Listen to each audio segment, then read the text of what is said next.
It looks round.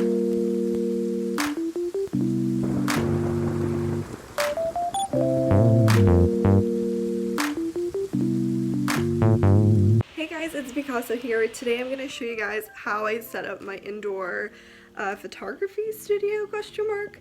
I'm going to show you guys how I take my product photos in my room. And let me tell you, I don't have a lot of room to work in, but I'm going to show you guys how you can create even the coolest stuff in just a small space. So stay tuned if you guys would like to see that. So we are going to be using this space back here, which is on my bed, and a little bit of that wall over here. I might use 2 strobes, might use one, might use some gels.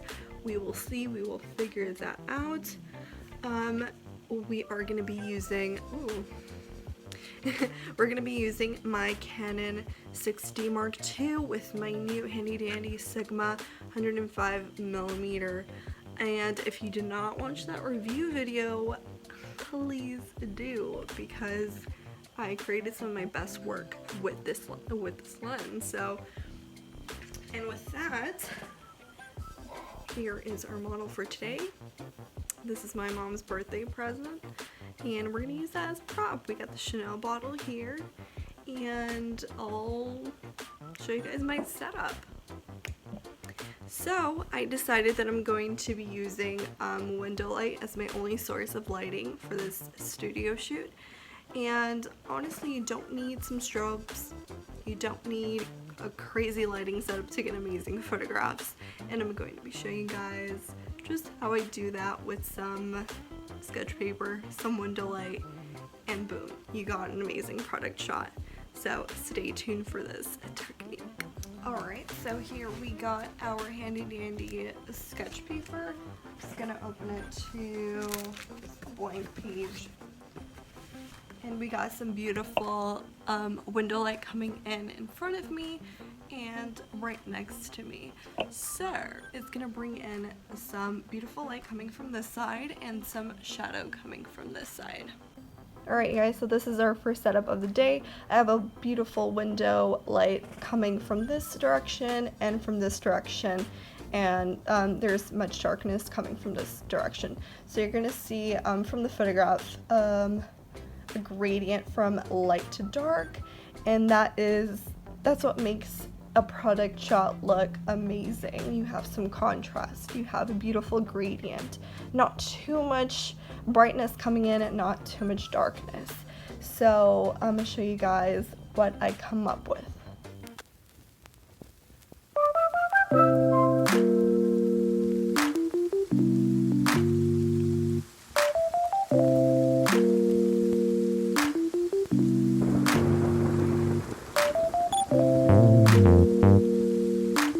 Alright guys, so now I'm going to add 1 strobe into this whole scenario here. So we're going to have the same exact backdrop, and then we're going to just bring in that strobe. We're going to fill in some light coming from this way and brighten her up a little bit. This is our second lighting setup. We're going to be using the, let me see if I can show you guys, the newer Vision 4. I have 2 of these. They are absolutely amazing.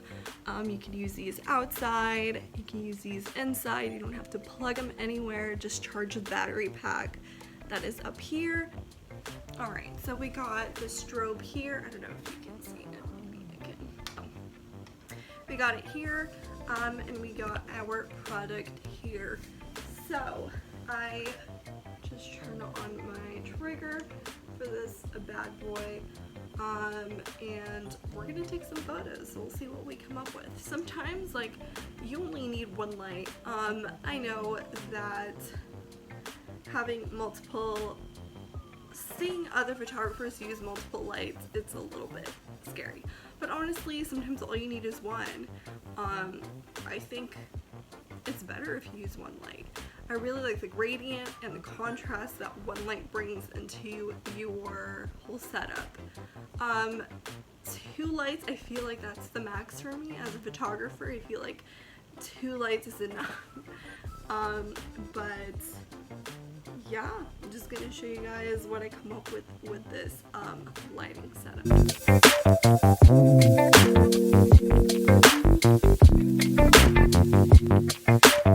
Alright, so I brought in another light to the scene. I popped on a red gel on this one and a blue gel on the other light, and so I feel like this is gonna be my favorite one yet. I love the red and blue together, they make purple, so it's gonna look really nice with this orange liquidy color. So yeah guys, stay tuned.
That's all for today's video. Let me know if you try any of these techniques.